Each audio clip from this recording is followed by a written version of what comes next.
We'll start now. Okay. But just quickly, I'll share this. We're all here. We're gonna try to end around 9, so just to be mindful of that. Okay.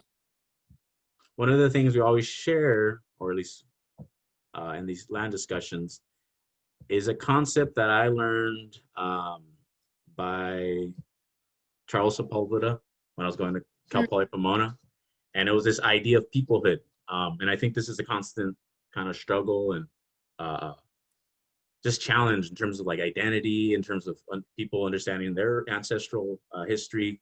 But it's like this concept was trying to break those umbrella terms, like just calling everyone Native American and everyone bangs a drum and every Native American wears a headdress. And the Peoplehood Matrix is this concept that was developed by a lot of, I guess, Indigenous scholars to understand what does it take for, what are the elements that make a people, what makes me, I don't know, I grew up in like East LA and Alhambra and all that, what makes me part of that community? So it was these 4 elements that this theory says, which is the relationship between language, the relationship between the place, the relationship between those ceremonies, the relationship between history. So I really like this concept because it put into context what colonization is and how does it continue to replicate itself. And when language is being suppressed, or land is being stolen, or history is being omitted or erased, or ceremonies are being forbidden, then we see colonization as not just this theft of land, but it's the loss and theft and potential threat of eradicating all those things connected to us. So the idea of regeneration is kind of how do we make things better and better for the next generations while honoring our past generations. So how can we learn from our previous generations and those knowledges, and how can we pass down better ways of working with the land, better ways of understanding history. And now we're talking about language, like how do we understand ourselves? Some people are coming out with new concepts. I mean, we live in a society where we talk about texting and all this, so we can see how technology and things influence language. So for me, music, just like you, Jessa, music was a big part of my life growing up, and my ability to express myself with, given that there's limitations within just the English Western dialect. Some languages don't even have concepts of like me or I. So really seeing how language is not more than just the words, but it's just how do we express ourselves. So just wanted to give that little spiel behind some of the philosophies that we kind of practice within Regenerative Collective. Yeah. And if I could just touch on that word music, and put it back to the land, is for us here in these lands where I'm right now in Tongva territory, but even for the Chumash, I will say, we know that plant life relatives, right? Like there's no separation between us. And to tie that in with language as well, you know, in our language, we didn't speak of our relatives as things, objects, or resources. We spoke of them as people. When we told stories of our plant relatives, we told these stories as them being spirit, because they have spirit, right? And so there's that connection that we need to draw. But getting back to the music is that we understand that percussion, that song, that the intention that comes from us to the plant when we sing to it, whether it be an offering for, like, you know, gathering songs and things like that as we gather, or just in general singing to them for their life, thank you songs, gratitude songs, right? But we understand as Native people that it's necessary for them to live healthy lives, right? And even when how you were talking about how it ties into history as well, knowing the history of the land. When our ancestors were burning, they were doing sacred burns. They were also doing, that was ceremony. It wasn't just like, oh, just burn it all to the ground. You know, they would trim and do things in a particular way. And as they were doing it, they were singing, right? They were offering ceremony. And then that, you know, they would trim and use certain things that they trimmed for certain things, and then they would burn right? And it was all done with song and ceremony. And it's just that deep understanding that we are not separate from the land. We are not separate from plant or animal. And you cannot have one without the other. So when you were talking about earlier, you know, people getting together to buy a plot of land and how there's much more understanding about that.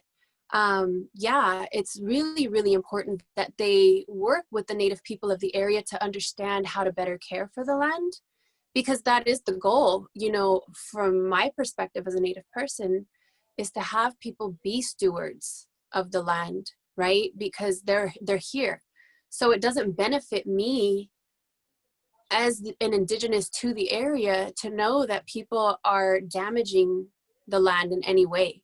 So if they have that kind of open mind to work with plant, to work with earth, you know, to put their hands in the soil and share that love and yearning for that understanding, then I would say get to know the Native people of the area, have relationship with them, invite them to the land, you know, break bread, and learn the histories of the land so that you know how to better care for it, and also how to help us hold particular peoples accountable, right? Because like when we're talking about the wildfires, our mountains are so dry and people have no idea that we have pipes that are like dug into the mountains sucking them dry, and that's water and power doing that, right? So when people are moving from here to there and they are not familiar with the land, they don't know that this stuff is going on, right? And so by getting to know us, by knowing what we know, they can help be better relatives and better stewards in that way. So I just wanted to throw that out about the music, and then I went down a whole nother path. Sorry.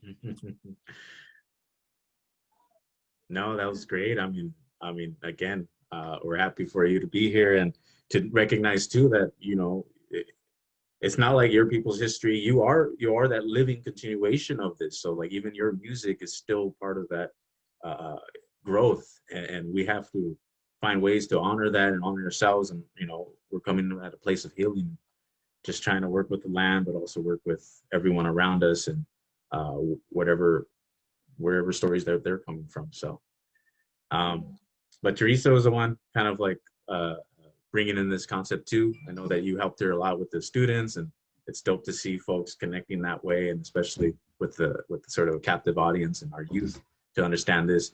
I grew up, and the only education I had of quote unquote Native Americans was my 6th grade teachers. And a kid asked, why did they get their land stolen? And she just said, because they weren't civilized. And that's it. That's all it. So to finally be at a time when I know people like you, and there's people having conversations of land back, like this is new. So for any young people out there watching this and being exposed to this and feeling a little more hopeful with themselves as well, you know, it's a good time to be in, and I'm glad that we're part of that, you know.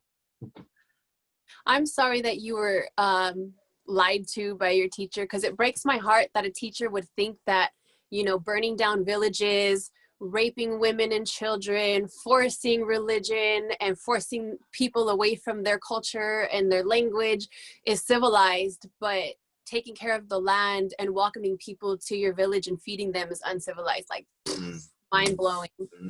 Yeah, and I think that's one reason when you come to visit my classes, why it has such a powerful impact on my students, because they can finally hear and feel and see the truth directly from someone who is Indigenous to the land, and to hear your stories. That's really beautiful. And thank you to you and Joe for everything you've said. And I'm so excited for this talk today, because we look forward every year for you to come visit the classes. And this year we're doing it this way. So I'm really looking forward to sharing all these beautiful knowledge with my students. So one question I wanted to ask, and really, I think has a deep connection with me too. English is my third language. Vietnamese and Cantonese were my first two. And, you know, initially it was very hard for me. I couldn't understand it. I couldn't read it. I couldn't connect with it. And being exposed to poetry, it finally gave me a sense of, oh, wow, I can have some kind of connection with these words and express it the way I want to express it. So I wanted to ask you if you could share about your experience with poetry and songwriting.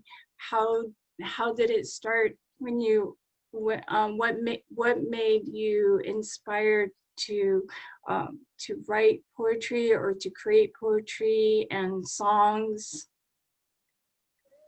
Okay. I love the fact though that you started out with such beautiful languages, because I do feel that like English is probably the dumbest language ever, especially when it comes to songwriting and poetry. Like when I hear my Mexican friends who, you know, are tied into Spanish speaking, you know, what was forced on them, but when they translate everything, you know, like the songs about the clown and the tears, and it's so passionate, but then they put it into English and you're like, it lost its passion. So it was a struggle for me as a songwriter to pull that passion through. But I got to the point of like trance. I would get into trance and like really try to feel the emotions that I want to portray and like try to name them and describe them and, you know, go through that and then pour that onto paper. You know, how can I pull this through for somebody to feel what I want to express, you know? But I will say with my massage therapy and my songwriting, and poetry, I began at the age of 8 because I was meditating since I was 7. And in meditation, which shout out to my brother Gilbert, who plays guitar like Carlos Santana, he taught me how to meditate. So I would sit there every day for about 25 minutes to an hour, every single day as a little girl. Nobody told me to do it. I just, other than Gilbert showing me how, I just every day went into meditation. So now fast forward a year and I made this connection.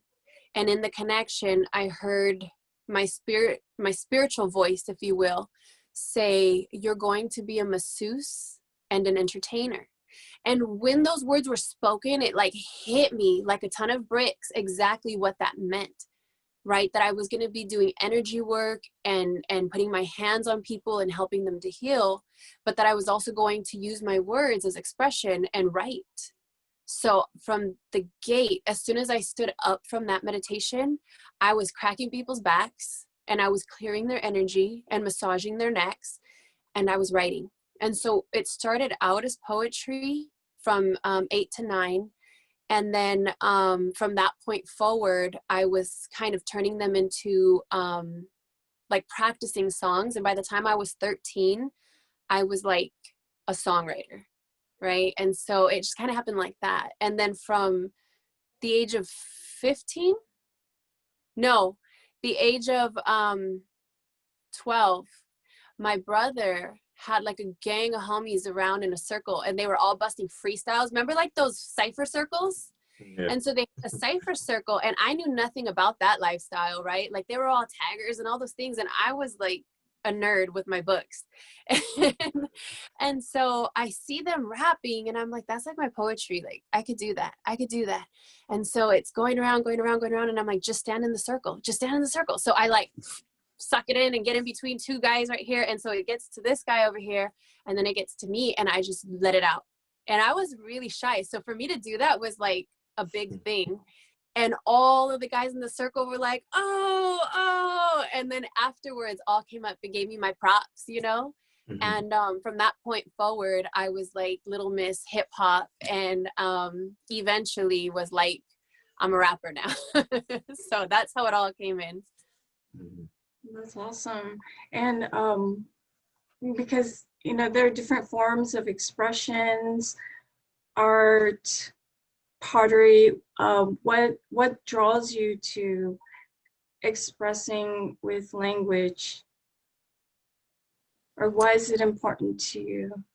As far as like Tongva language, or just writing and singing and language in general, and also bringing in, when you do use Tongva language or other words from other languages, like how?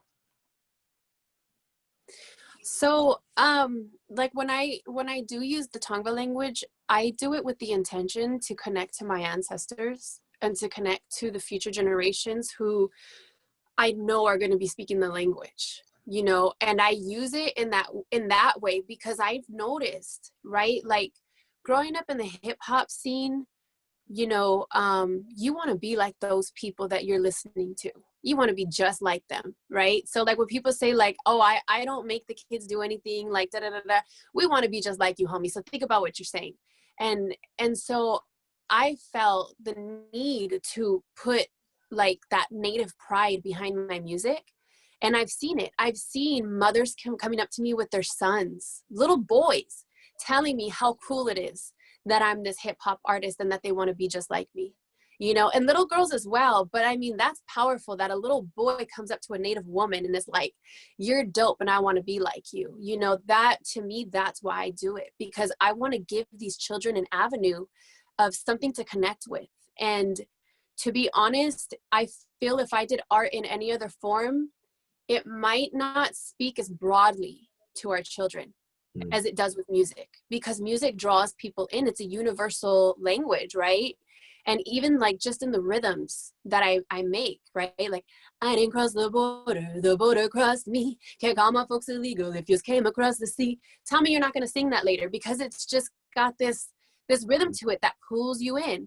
And so for me, that's what it was. It's like, I really wanted to make that connection with all peoples, you know, and in some of my songs, I put in Spanish words. Some of them, you know, it's all English, and some I'll throw in Tongva. And I try to be broad about it, but mix it all in a loving way. Like, never do I mean to disrespect my ancestors by speaking the language, or my elders by speaking the language, you know, but I do intend to have the children want to learn their culture. And I've seen that it makes that difference, you know, aside from my child, because, you know, like your kid is always, you're the exception with your kid. Like, oh yeah, she's cool or whatever, but I like so and so. But I've noticed that a lot of children, after coming and hanging out with me, watching me perform, they tell their parents that they want to get back into their culture. And so I have a lot of thank yous from parents, and that is why I do what I do. Awesome. And oh, also shout out Annie, who's in here as well. Hey sis. I saw her say something in the chat. It's beautiful. Thank you. And your songs are so powerful. I know they've inspired generations of my students for the past few years that you've visited. And after you shared that song, Home of the Brave, about the border, I didn't cross the border crossed me, two of my students who, at that time, the US was really pushing the idea of building up the wall and excluding them. So they really felt really sad, and that there was something wrong with them, or they're not worthy. And after they heard you and heard their song, they felt really empowered, like, hey, you know, that's true about the border, that they knew that they belonged to Turtle Island, and that was really empowering. Exactly. And that's exactly why I wrote that song, is because, you know, I grew up in the barrio, which there's a lot of us that are native and know that we're native, but we keep it on the hush, and we like grow up like, you know, looking like hood or whatever, looking Chicana. And yes, I have the Mexican roots as well as the Cali roots. But I remember my whole life growing up, and the little Mexicano kids, or the little Chicanitos, telling me like, oh, it's so cool that you're native. I wish I was native. And you know, you can only hit one person at a time when it's not through the speakers or like broadly in the way of music. And so I'd have one-on-ones with all of these kids, and I'm like, dude, you are native. And I would ask them, where is your family from? Oh, Durango. Or, you know, oh, Colima. Okay, well, how long has your family been there? What year did they come? And, you know, your grandma was from Colima. Like, where was her mom from? And so I'd have them like backtrack and then introduce to them the idea of like, hey, you look just like me. You look just, our skin color, shit, you're darker than me, you know. And I'd have them understand that means you are native. But see, we've been force fed a bunch of crap from proud American history, which has been fairy tale upon fairy tale upon fairy tale, to cause us to, people who look like me, to hate ourselves, people who are pale to love themselves and think that they are better than anyone else, right? And to not have guilt for what happened on these soils. And so I have been having this conversation with young children since I was a young kid. So having the song like Home of the Brave was just a way to do that openly and remind people, hey, when people who crossed an entire ocean come here and tell you you don't belong here, you remember that they crossed an entire ocean. Your relatives crossed a lake, okay? And if it wasn't for that colonial border, they could have walked straight across on a trail that your ancestors once walked here to come and have ceremony with mine. So do not let that tell you that you don't belong here. That's a forced wall. It's a forced, colonial forced border. And the only reason why that border went up in Canada and in Mexico was really to keep the French out and to keep the Spanish out, right? Because here we're colonizers. We're colonizing land. And I claim this land, French claim this land, Spanish claims this land, and I don't want them to claim this land that I've already claimed. So let me put these colonial borders up so that they can just stay in their lands. And eventually I'll push them down, like what happened in California, right?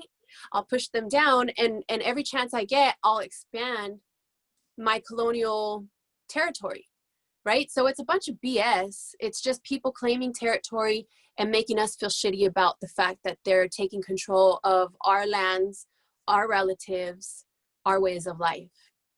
And so I really wanted the young people from Central America and South America to know that they, from my perspective, are greatly appreciated and deserving of life, no matter what anybody else says.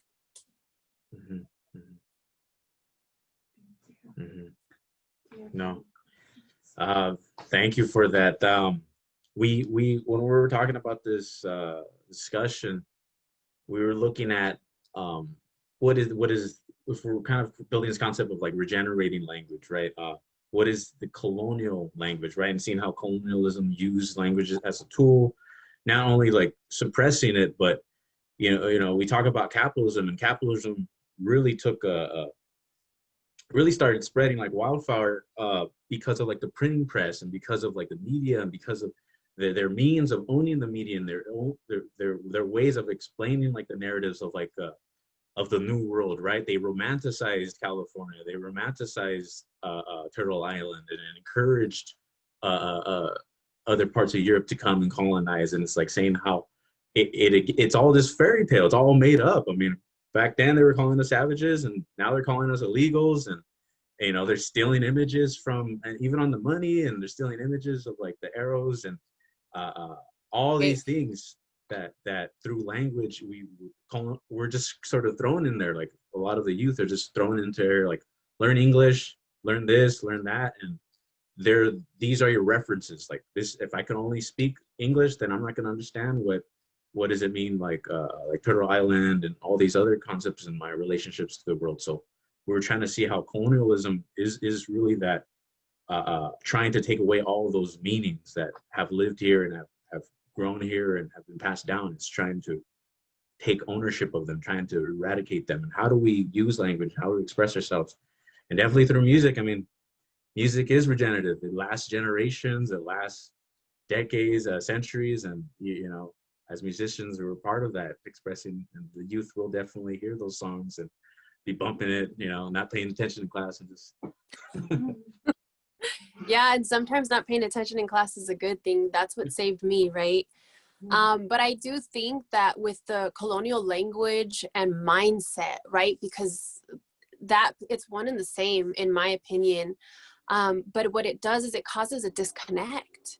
And as long as they can disconnect us from the land and the culture and the ways, then we fall into their stupidity, right? Because that's what colonialism brought here, was stupidity. Even though they called us the savage and they called us the whatever things they called us a lot of disgusting things, you know, and like you said, romanticized and told the rest of the world that, hey, you know, there's roads of gold here and da da da, and all they really wanted to do was get people over here so that they can work for them. That was it. So now you've got people that are enslaved and they're stuck here, right? And now they're not going nowhere.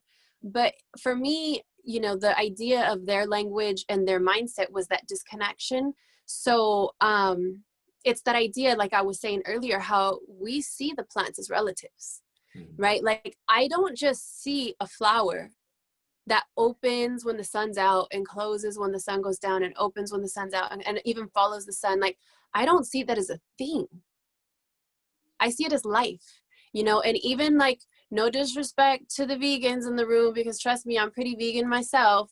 But like when they're shaming people who eat meat, right? Oh, that had life, that had life. Yeah, honey, so did that cilantro, right? So did that radish. It all had life. It all has life. That's why we use it to sustain us, including the water. Before the water was bottled and spirit disrupted and disrespected and filled with chemicals and dead, you know, all of these things had life, from the animal to the plant to the water.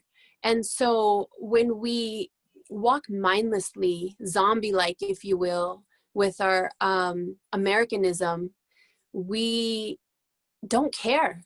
We don't care that animals are being slaughtered in the slaughterhouse. You know, we don't care how our fruits and vegetables are getting to us. We assume that they just come from the grocery store and nowhere else, right? Like we really become dumbed down with the disconnect that colonialism brings us. So it's really important for us to connect to language, to connect to culture, to connect to the people whose lands you're living on, so that you can begin to understand what plants belong in that area, how to care and tend to the land, how the language does connect you to the land by knowing how to speak to that plant, by understanding that plant, what seasons work with the plant, what the plant's original name is, right? Because the plant has that DNA memory too. They do have that genetic memory. I don't care what a colonial or, you know, colonial minded people tell me. I know that plant has life. I understand that. And I don't care how stupid I look talking to that plant, because I know that plant understands me. And when I speak my language, I know I make that plant happy because that plant remembers. Same as the animals, right? We've all been here in these lands. Our ancestors have been here in these lands for hundreds and hundreds and hundreds and hundreds of thousands of years, right? And so in our genetic memory, like when I see grizzly bear, I get happy. My heart gets happy. I don't get afraid because I remember, right? And so when I see grizzly bear on the California flag, I think, wow, what a high disrespect, because you colonizers came here and killed all of our grizzly bears and then thought, hey, let me tokenize it and put it on this flag and act real proud, right? But we didn't learn that in school, and it's shameful. We should be ashamed that as Californian Americans, that's the kind of crap we've allowed, you know, and that's called disconnection. That was people who were disconnected to the land and disconnected to the animal people. And so for me, it's really important to make that connection and get away from public school idealism and teachings, because they are only teaching us how to be dumbed down enough to be controlled. That's it. And as long as they can control us, they can give us their vaccines, they can make us do their jobs for them, they can take our taxes, they can take our land, they can do everything, and we're just mindlessly zombie-like letting it happen. So it is important for us in this moment in time to attempt the land back theory, right? To say, we do want the acres that are left, at least, right? So that as community, we can remember together collectively, right? We can help others who aren't indigenous to this area to connect to themselves so that they can remember for their ancestors, right? Because once you start connecting to the land in that way, connecting to the plants in that way, connecting internally, right? It causes you to be in the land, to be in silence, to be in harmony, to be in complete alignment.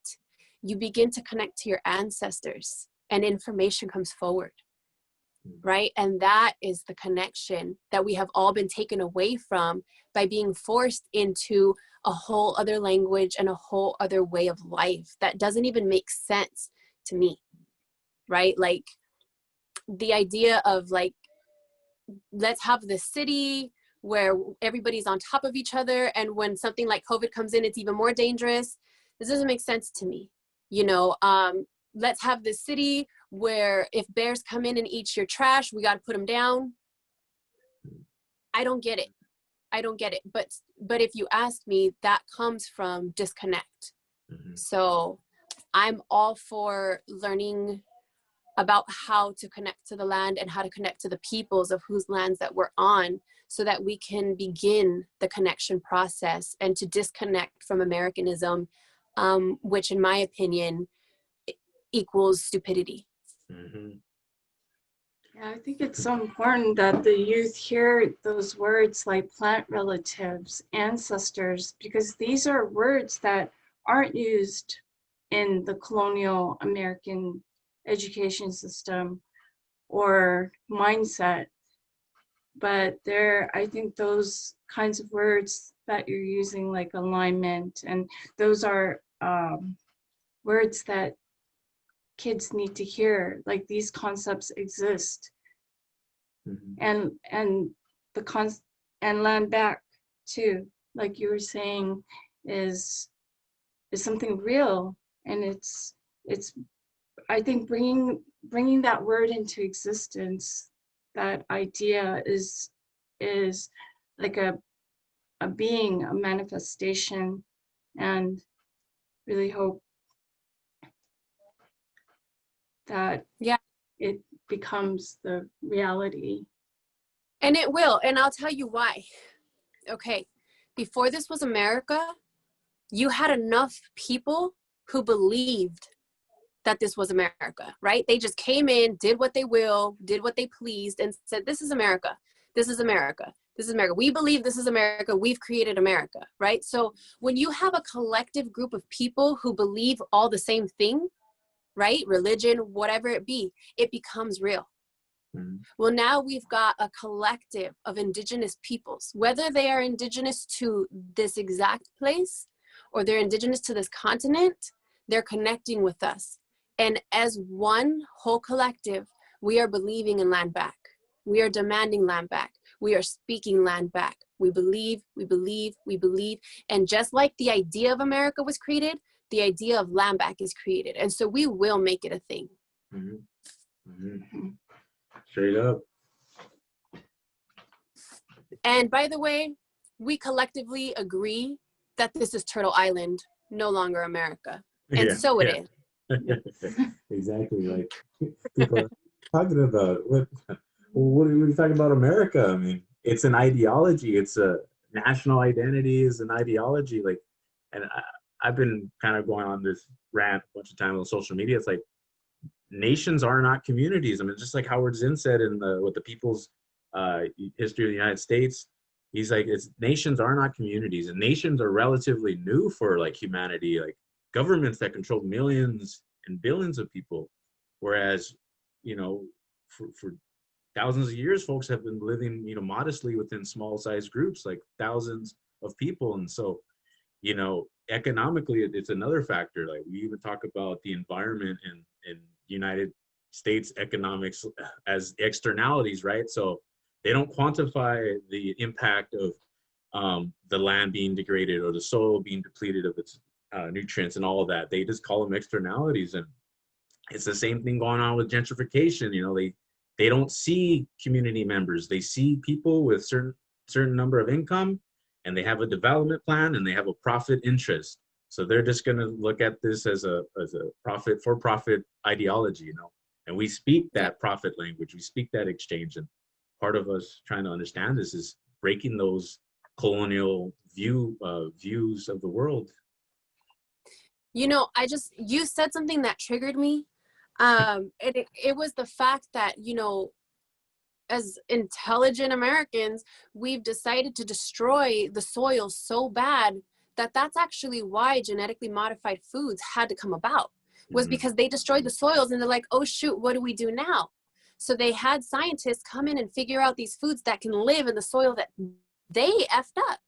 Yep. So now we've got these genetically modified foods that can live and thrive in the soil, but now they're damaging our cells because they're not real. And so we have to really, really grasp the idea that no man can ever outdo nature. We can say that we do, and we can keep trying to make people out of cells and da-da-da-da. And even if you see a being growing from a cell that it was man-made in a scientific lab, it still won't have the soul, the spirit that was made from nature. You know what I'm saying? And that's what genetically modified foods are. They don't have the soul that our plant relatives have.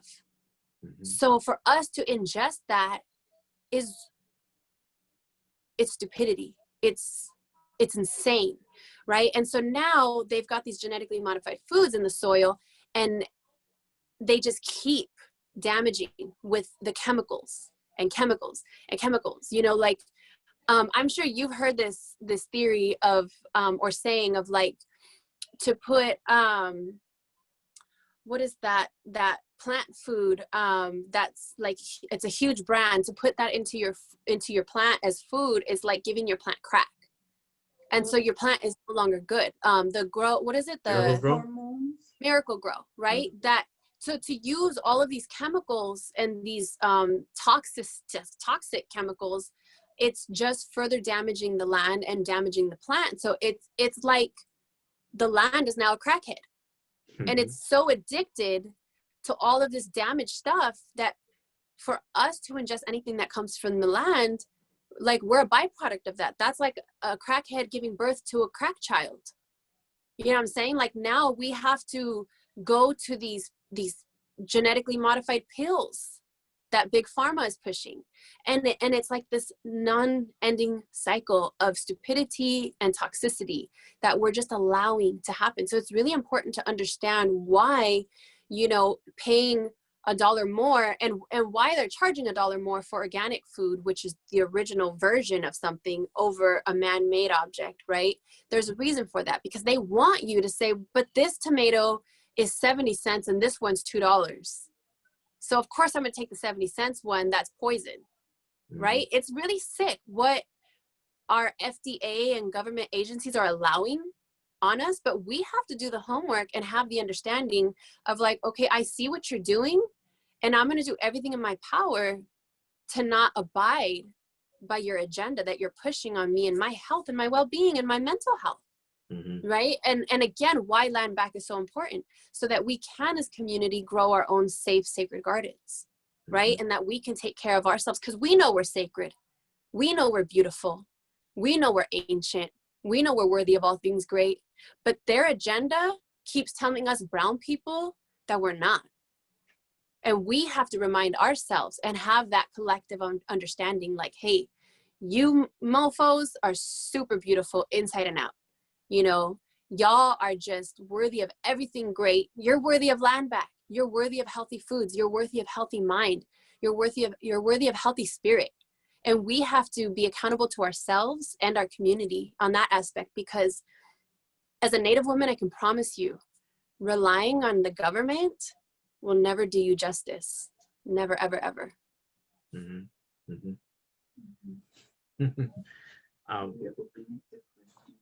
Did you have any other questions? We can open it to questions. It is 8:46. If anyone would like to type it in, we could read it. But other than that, thank you for sharing that. I mean, it was actually learning about GMOs like 7 or 8 years ago, and realizing that I was emotionally eating most of my time growing up because of like negative body image and you know, a lot of just, you know, it was instant gratification. And I learned how there's a lot more fats, salts, and sugars in the processed food, high fructose corn syrup. And, you know, for me, I wrote the paper. It was the English class that actually I learned more about GMOs because she was like an environmentalist. But I wrote my paper called "A Happy Meal as Happiness" because for me, the happy meal, those messages like IHOP, you know, come hungry, leave happy. It was saying that their food brought happiness. It wasn't about the food. It wasn't about the nutrients. It wasn't about my relationship to that food. It was just my emotional state and the instant gratification that a lot of us can fall prey to. So it is an addiction. And I always reference this book, but there's a book that I want to have like a circle around, but the book's about Addicted to White. And it's written by a Black psychologist who really wants people to look at how addicted we are to like white supremacist value systems. And a very compelling book, but it ties in a lot with language and how we communicate with ourselves. So I'm interested. I'm so interested. And I just want to share with you because I'm the same as you. I had some childhood trauma that caused me to eat to the point of becoming obese because I thought I was ugly and disgusting, and I had to live up to that image to make sure that everybody else thought that I was ugly and disgusting so that I could keep people at a safe distance from me. And it was psychological issues that I had to understand and break free from. But recently in September, I did this thing because, mind you, like you said, you know, we've been learning this white supremacist mindset, which we have to eat this pyramid, right? So like the meats and the rice and the da-da-da-da. And I did this thing in September for 27 days. I ate nothing but fruit, seeded fruit, organic fruit, right? So it was like seeded watermelon, cantaloupe, honeydew, apple, oranges. I had the mountain cherries. I had, you know, like, I mean, anything. It was fruit, bananas. It was fruit based. It was just nothing but fruit. And I heard everybody and their moms how dangerous it is. You're going to get diabetes and blah, blah, blah, blah, blah. And I felt the best I had ever felt in that time of just having fruit. I lost like 30 pounds in 2 months of just eating natural, organic fruits. And I was put onto this theory by a man named Dr. Robert Morse, who doctors, right, like the Western doctors will sit there and badmouth him like so bad, saying he's not even a real doctor. Yeah, but he's helping people to heal, straight up. And so what he described, he was like, when you see the gorillas in the mountains, are they eating meat? Are they eating, and he says, are they eating fruit? Right? And he gives you the idea of like, for instance, if you see me in the jungle and you see a gorilla in the jungle, who are you more likely to attack? Like, you're going to stay clear from that gorilla because he will mop you up straight up. And what is that gorilla's diet? All fruit. So there's something to that, you know, fruit and leaves is what they eat. And so I kind of started adjusting to that mindset and habit of eating probably 95%, I would say, fruit and leaves. And I'm like so many herbs, it's not even funny. Like my diet is so filled with herbs and I feel amazing.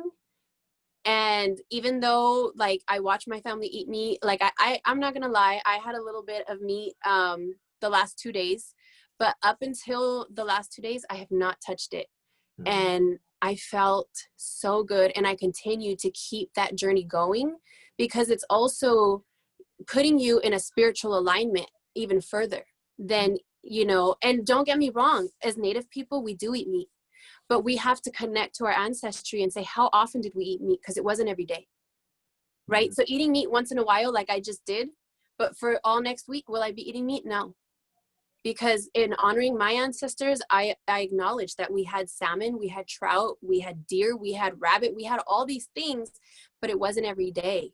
but every single day we had acorn, and we had so many different herbs and plant life and berries that we ate. And that's what I think we need to get back to further connect to ourselves spiritually, physically, and to the land and all the other relatives that reside here on this planet with us. Yeah, I grew my first food garden this spring when COVID started, and it was really amazing when I picked the snap pea and ate it, and just one pea, like really I could feel the nourishment, and like you're saying, the plant relative, like there with me, and I felt nourished with just so little, and even like a piece of lettuce from the garden. But it's, you know, without those chemicals, it's alive with the spirit of the plant and nourishing you. So powerful. And did you notice the difference in the plants that you grew and ate, right, versus the same organic foods that you get in the grocery store? There's a difference in color, texture, flavor, and the way it nourishes your body. Like, did you feel that? Yeah. Yes, it's incredible. And that's because even organic in the grocery stores, they get away with FDA regulations. So FDA goes, we'll put a lien on this much stuff that you can do that's not actually organic, but we'll pass it as organic. And what you grew in your garden, you knew what you put in it. You knew what love you offered it. Because also we got to remember, when we grow our garden, right, we're putting the love and intention, but when farmers are doing it, they're doing it for profit. So as they're going and picking, they're not dropping tobacco. They're not singing a song. They're not saying, I love you, plant. Thank you for giving life for you know, me and for the people who are going to enjoy you and nourish their bodies. Like, they're not doing none of that. But when we grow our own food, we have that opportunity to have that relationship and have those intentions and words being shared. So it really makes a difference in how the flavor of your food even comes across. Yeah, it's beautiful. And I was able to share with Joe and with the people around me. Yeah, we need more gardens. I've been eating kale from my garden every single day in my little juice that I make. And it's different. I can tell you, it's so different, the kale that I get in my garden versus the kale in the store.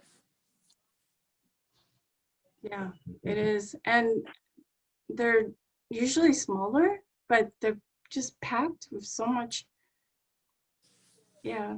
spirit. So nobody had questions for us? No, let's try to check. Oh. Well.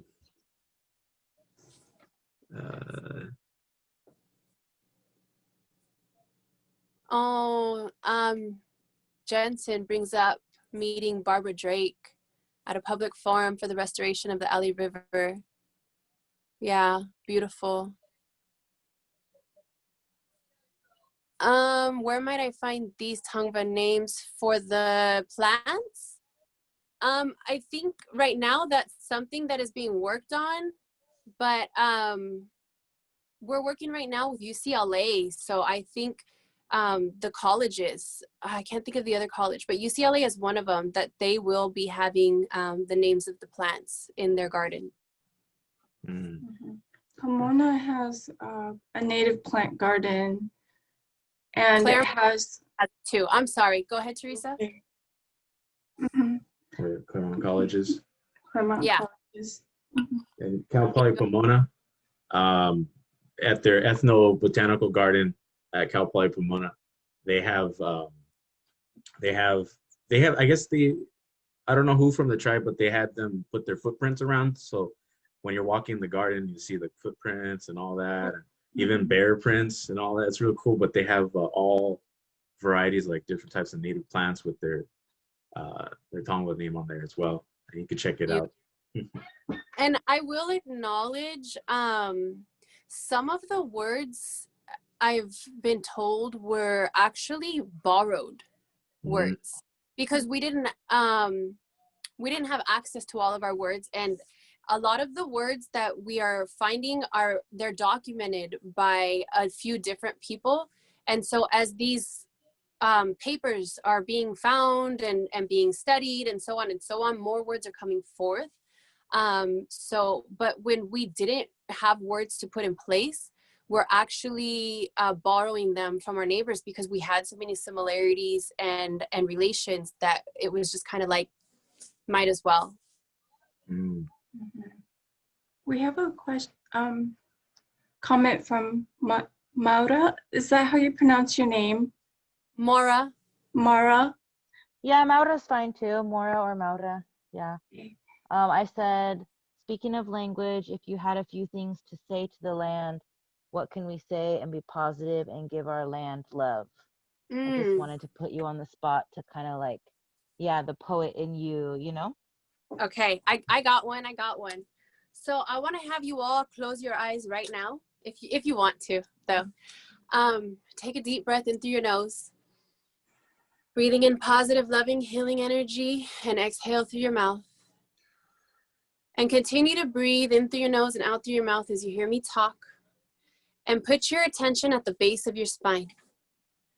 At the base of your spine, visualize roots like that of the tree, climbing down from the base of your spine and into the earth. And visualize those roots climbing down through the earth, growing thicker, longer, stronger. And as they connect you into the earth, you remember that you have always been one with the earth. You begin to feel Mother Earth's unconditional, loving, healing energy pulsating through those roots and up through your entire body, filling you up from the bottoms of your feet to the top of your head, and watching that energy fly out through the top of your head and back into the earth as that energy is ever flowing, as Mother Earth's love is ever flowing. And remember that you are connected to the earth. Thank you, Mother Earth, for loving me unconditionally. Thank you, Mother Earth, for allowing me to have shelter that you have provided, food that you have provided, water that you have provided for me and my loved ones as you love us unconditionally. As I begin to understand the unconditional love that you have for me, Mother Earth, I want and I choose to love you unconditionally, to reciprocate the love that you share to me. I choose to share to you, to honor you, to cherish you, to protect you the way that you have always done for me. Thank you, Mother Earth, for loving me unconditionally. Thank you, Mother Earth, for loving me unconditionally. Thank you, Mother Earth, for loving me unconditionally. I love you, Mother. I love you, Mother. I love you, Mother. Take a deep breath in through your nose, out through your mouth, and go ahead and open your eyes. And in doing that, that is a way to not only ground yourself so that you feel, you know, in alignment, but it's a way to connect you back to your roots, back to the place where our stories tell us we come from, the earth, right? So we are always connected with her, and she is a living, breathing entity the same way that we are. So in this way, we honor her, we cherish her, and we begin to understand and remind ourselves, yeah, all of these products, you know, this whole house that I'm in right now, it started the frame as wood. Well, where did wood come from, right? So shelter has always come from Mother Earth. Food before scientific, you know, GMOs came from Mother Earth. Water before it was put into some crazy water and power thing where they cycled it with chemicals, originally came from Mother Earth. She has always been here for us, nourishing us and protecting us and loving us. And we need to connect back to that. And so those are some words that you can say anytime you feel a disconnect and you want to reconnect with the place where you came from.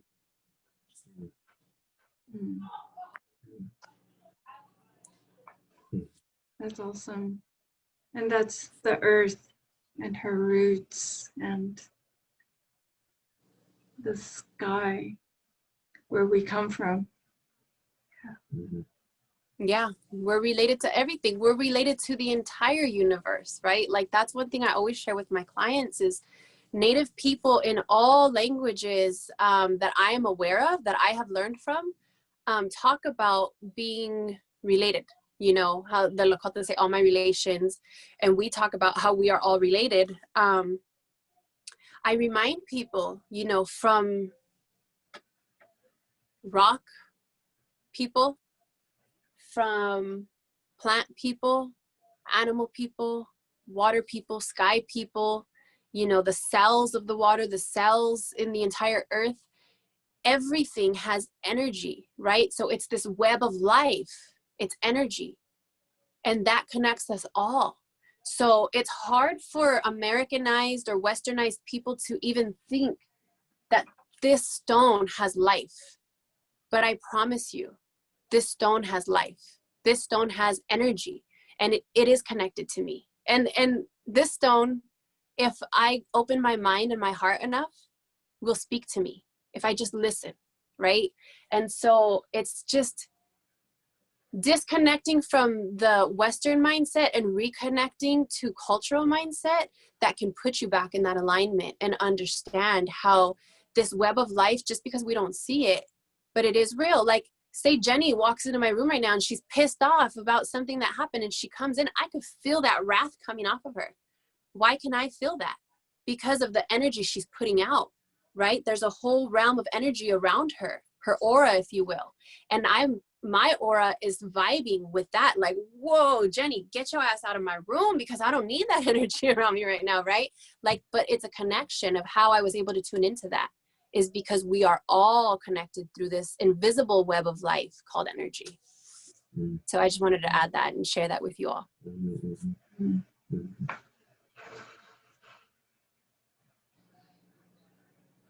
And we got a question.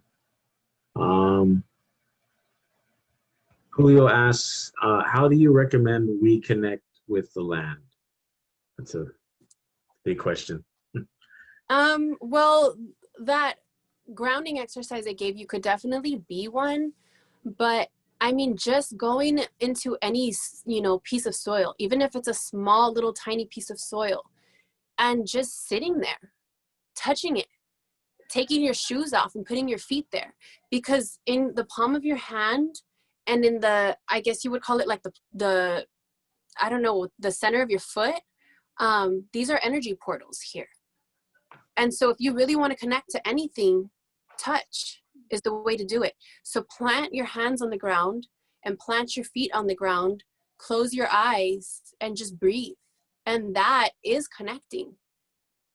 And it might take, you know, days, hours, years to really understand that, but making that first step, right? It's that just touching the soil, honoring her, knowing that she has life, that every little tiny little piece of dirt is a cell. It's life, right? It's like when you go to the beach and you see this whole plot of sand, but you pick one little tiny thing and you're like, what? But you see it as a whole, and you have a place to put your feet to hold you up, right? Like, that's life that's doing that. That's something that's far beyond anything that we can fathom. And it's not necessarily anything for us to wrap our minds around, but just to honor it.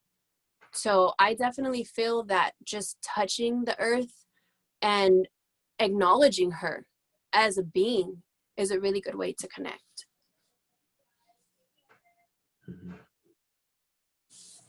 And I will say that when I say Mother Earth, I do say her. But I will say that just like all of us, she has feminine and masculine qualities within, the same way we all do. Everybody does. Every plant does. Every rock does, right? But I say her because of the stories that we were told about, you know, grandfather and grandmother. But I will acknowledge that it's up to anybody to share that unconditional love with the earth as how you see fit, as long as you are loving. Thank you.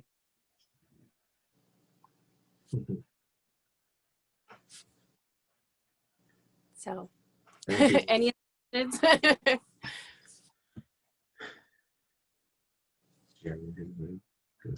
I love what you said about the palm of our hands and the energy and touching. It's how I feel when I touch the earth and I'm planting seeds or planting plants or just touching our native plant relatives and smelling them, and just that it's that connection that's very visceral, very real. Yeah, and you know, like after I said that, I'll tell you, like my hands turned really red. I don't know if you could see it, but my hands are burning up because I made that acknowledgement, right? And so when we begin to really embrace these things, they do become real. Just like I was saying, the ideology of America, right? When you believe something enough, like, I don't know if you can see, my pinkies are so red right now. Like my hands are hot. And it's because of the energy that I've welcomed into my hands when I acknowledge that, right? And my feet are too. My feet are so hot right now. So yeah, it's also making that connection with ourselves and honoring ourselves and saying like, I am so sacred and special, right? That I have these ways to connect that people have tried to close me out to, but I have it. It's right here. It's right here. It's in all of these energy portals that are in me, you know, and I know a lot of people think it's far-fetched and crazy, and that's okay. But for instance, you know, a perfect example, when a woman gives birth, right? Like when she's growing this beautiful seed within her belly, how did the spirit get there?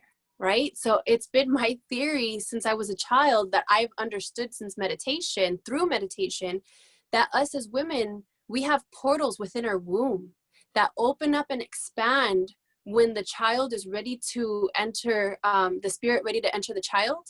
And that's the moment that the heartbeat begins, is the moment that the womb, the portal in the womb expanded and the spirit came through the spirit world through that portal. Then the portal closes up, the spirit is in that seed, the heartbeat begins, and now that seed within you has life, has energy force, right? So I know a lot of this stuff is far-fetched because we've been taught westernized, right? We've been brainwashed to believe so much that connecting sounds weird. But when you begin to walk that walk, not just talk that talk, but really walk that walk, it all begins to make sense and becomes so much more just real. You know, what they call miracles, we call factual.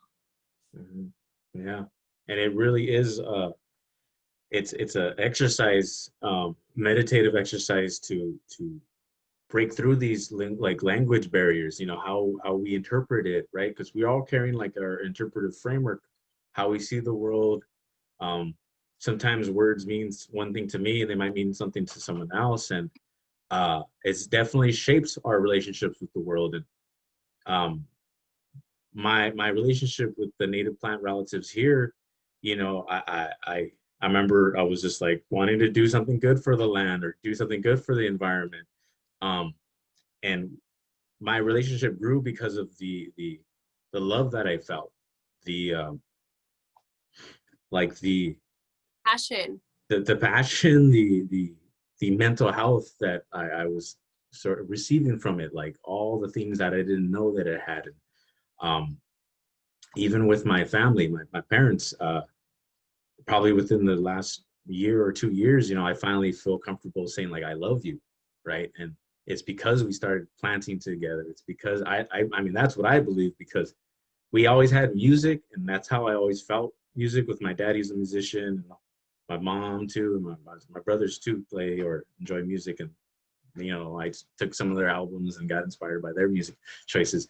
But the plants really helped me express myself a lot with my family and my dad, even more specifically too.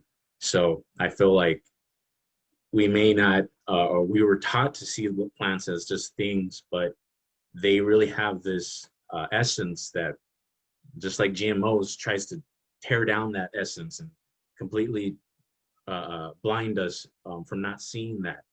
And, you know, through this journey of helping to learn about the plants and helping the land restore back to its ecology, Yeah. It's really been providing all these other things in my life that I'm grateful for. People I've met, friendships that I make, and Teresa too. We met at a native plant nursery, so they're doing something to us. You know, and I will say like how important language is too, is the way that you talk to yourself, for instance, right? So you say like, oh, I'm worthless, I'm ugly, I'm disgusting, I'm all these things. And then you get a plant, right? And you try to grow that plant. And every day, oh, I'm worthless, I'm ugly, I'm disgusting, I'm all these things. And you notice your plant dies. Your plant can't live, you know? And you keep looking at your plant, you water it, you know, you're taking care of it, but you're still thinking and speaking to yourself in this way and putting this energy out from how you feel and think about yourself, right? And then it has to become that moment that you finally realize how important language is. You start saying, I am beautiful, I am sacred, I am worthy, I am life, I am ancient, I am, and you just speak so good to yourself, you know, I am gentle, I am fragile, but I am worthy of all things beautiful. I'm beautiful inside and out. And then you get a plant and you speak to yourself this way, and you speak to yourself this way, and guess what? That energy that you're putting out towards yourself, you're putting out to everything else, including that plant. And now the plant that you have this time is able to sustain and live, right? Because language is so powerful. And the way that we speak to ourselves and the way that we feel and treat ourselves is exactly what we're putting out to the rest of the world.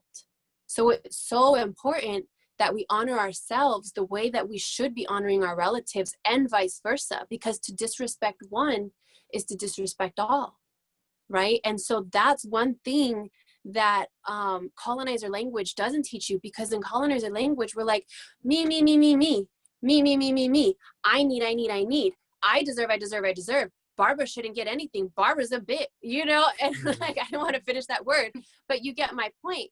And so the way that we put out energy really affects the people in our relationships, in our circles, in our life, right? As well as the plants and the animals. Why do animals take to really good people who are so loving and like really hate the selfish people, right? Or not hate, I shouldn't say hate, but they're like not drawn to, they're like, please stay away from me, you know, because they sense that energy.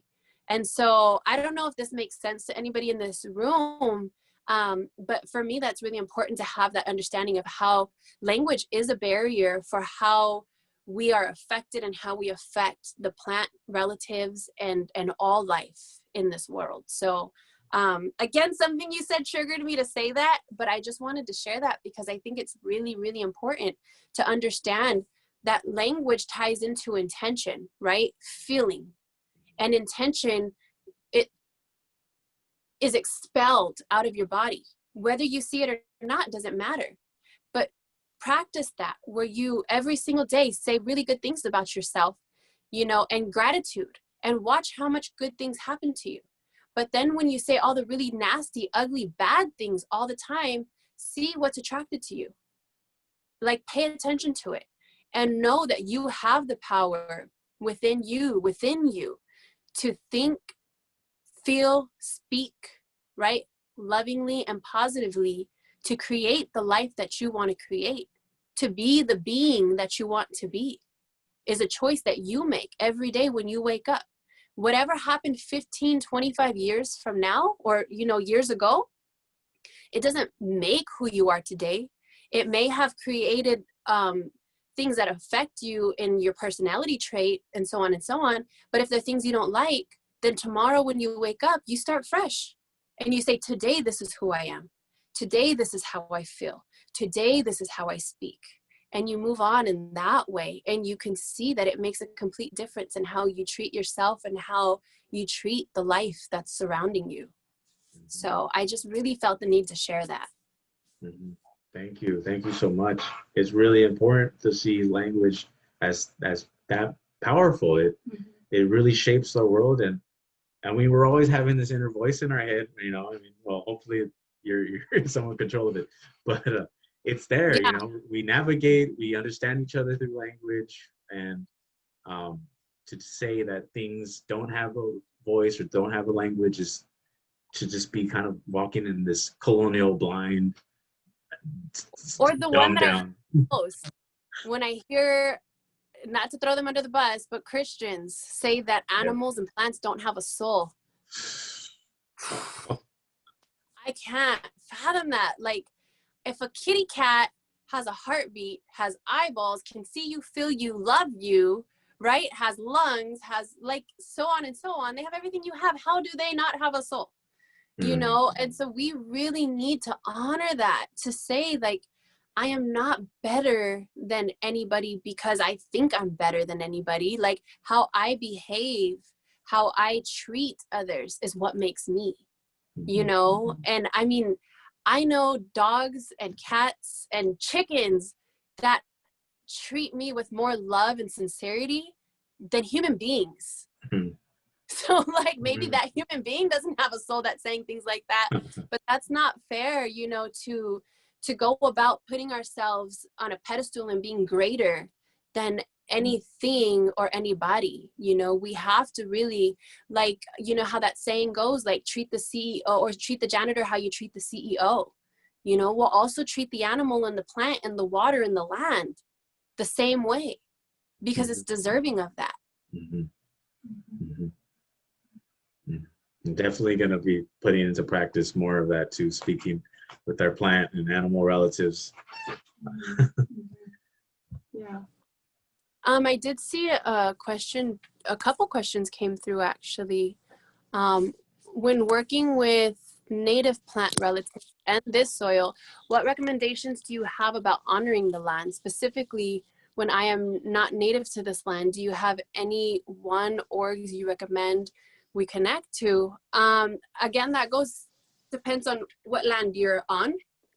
It's a beautiful thing to connect to the ancestors, or not the ancestors, the relatives of whose lands you're on. Like, I've actually planned to move to Arizona and buy property. And I told myself that if and when, I would first find out whose lands and then offer them offer them space in the land that I bought, and create that dialogue and honor them, like run things by them, because it's their ancestral territory. So to give them that respect.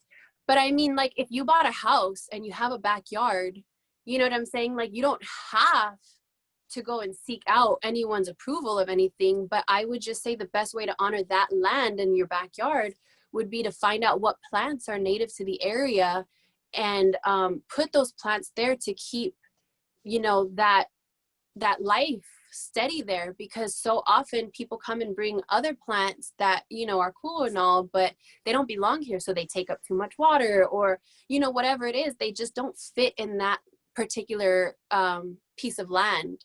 So it totally depends the scenario, I suppose.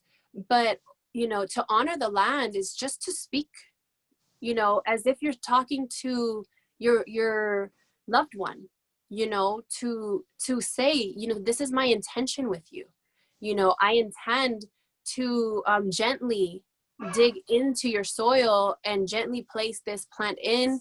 And, you know, and everything that you do, when you do it with intention, then the energy of the earth, the energy of the plant, the energy of the soil reads you and knows you and knows your intention. And that's part of creating a relationship. So I hope that answered your question. And then there was another one that said, hello again. Thank you for answering my question. I have one more. How might we reconcile the death and life that fire brings to the land? The destruction and the growth that follows wildfire sometimes can become so overwhelmingly emotional. What words might we say now in respect of the land, plant relatives, animal relatives, and people that have been affected in this? Okay, so this one is a lot harder to help you to understand. We have screwed ourselves. We have screwed ourselves.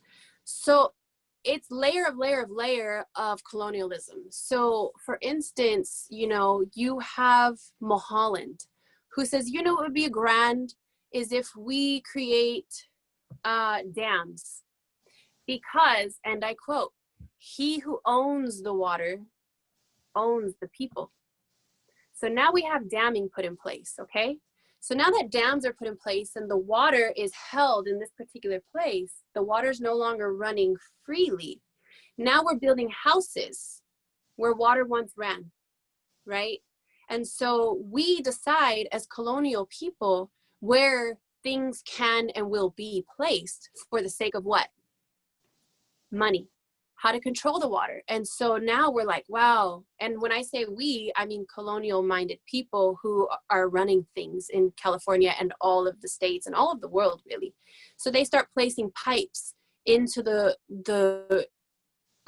rivers, into the lakes, into the mountains, right? And they're soaking out this water and stealing it from the earth, and selling it back to us, right? And as well as we have dried out a huge, beautiful lake from the Paiute Nation, and now we're working on another lake that we're about to dry out from them, and that water's coming here to Los Angeles. So, I mean, it's not a simple answer. I'm sorry, it's not a simple answer. But the fact of the matter is the wildfires that we see here today is our fault as colonialism, right? We have kept the native people out of the mountains to tend to the land the way that they have, to do fire, sacred ceremonial fire, the way that they have to keep the land well groomed and taken care of. So we have told the native people, you can't be yourselves, you can't practice your culture, you can't practice your religions, you can't practice your ceremonies, like you just can't, you cannot, but you can pay me by buying your land back one step at a time, if you can even do that, or continue to swim and try to live on your land, right? But my point is, they have stopped us from being able to do everything we do. And so now you walk into the mountains, you see trash everywhere, right? What is that? That's fuel. You see overgrowth everywhere. What's that? That's fuel. You see poison oak everywhere. What does that do? Well, that's probably what's making people cough and feel, not well when the fires are happening. And so you're asking yourself, like, how did this happen? Exactly what I just said. That's how we've come to this point in time. So how do we reverse that? Can we get Native people at the table? Can we get people to listen to the Native people in the way where they actually put action into place? I mean, because other than that, all we can do is pray. And as a collective, it is possible to pray and send the fire another direction, or to try to put the fire out with thought and prayer. But in reality, there's so much more action that needs to be taken. And it starts with finally giving Native people their land back, their rights back, their practices back. And not in a way of like, okay, well, there's a public park there. If you get a little piece of paper that says that on this day at this time, you can have it for this many hours and you can do a little ceremony. No, giving us our land back, giving us our practices back so that we can tend to the land and also pay us for it, because we can't do it on our free time because we're so busy trying to maintain a job so that we can pay our mortgage, so that we can pay our rent, so that we can provide for our families, right? So it's bigger than that question that you just brought up. So I'm sorry that I couldn't give you like a simple answer, because it's so much bigger than that. I can go on, but I will end it there. Thank you. Awesome. Thank you for the question. And I mean, definitely that's something relevant for a lot of us right now, just experiencing the fires, or, having to breathe in the smoke, and just, even for us doing the work, trying to plant as much native plants as we can and help people start that journey with planting and learning about plants. I know that the fires are super emotional. Yeah. And I would say, take time to yourself to reflect, to meditate, to care for yourself, because there's only so much that we can do.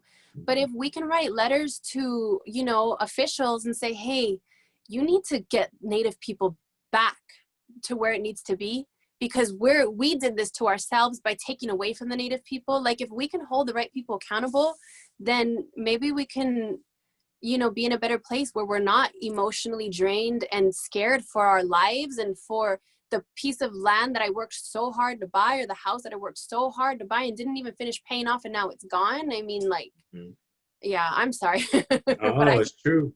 There's this growing urgency, like folks feel like, and I feel like this urgency has been passing down generations.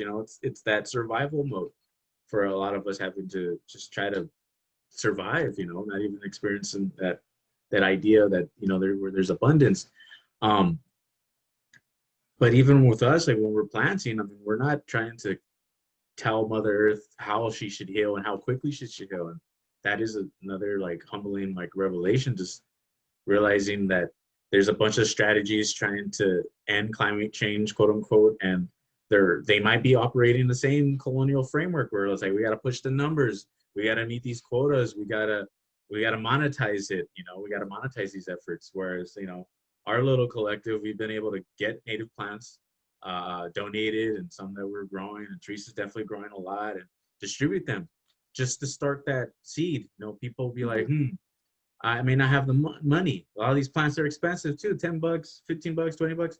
How can we restore it continuously? And for folks of color in the hood, man, try starting a landscape project like that with no funds, no knowledge. And we're just saying, here's the plants. We'll help you guide that, and then just continuously build that relationship, and for us to become better stewards. Yeah, and I thank you for the work that you all are doing. Like, you guys amaze me on how much dedication you put into working with the plant relatives. It's really beautiful what y'all do. Thank you. Thank you. It's an honor.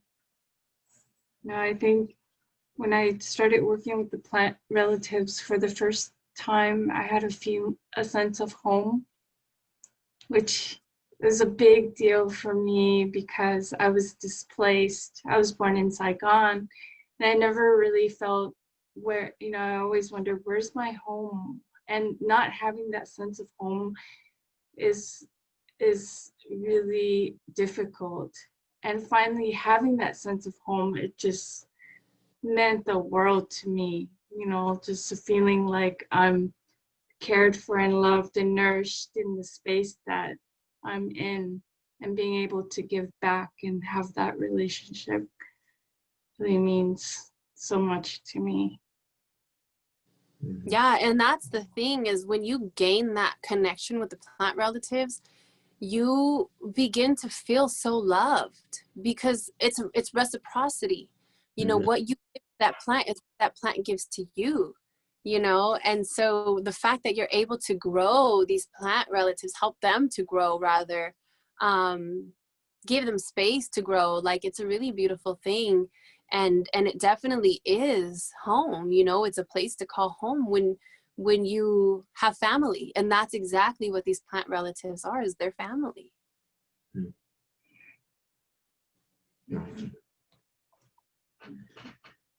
All right, well, it's 9:30. I want to be mindful of the time. We can have more of these conversations, and I hope we do. And especially when COVID's down, maybe we could collaborate on some music and poetry or something creative, gardening. I'm with it. Yes. Yeah. We'll wear our masks, and then when it comes to music, all we need is just to share the track, because I've got a place where I can record. Oh, dope. Yeah, there you go. Cool. So we will post this, I guess, on our YouTube channel. So for folks on YouTube, if they got any questions or anything, like, subscribe, all that whole thing.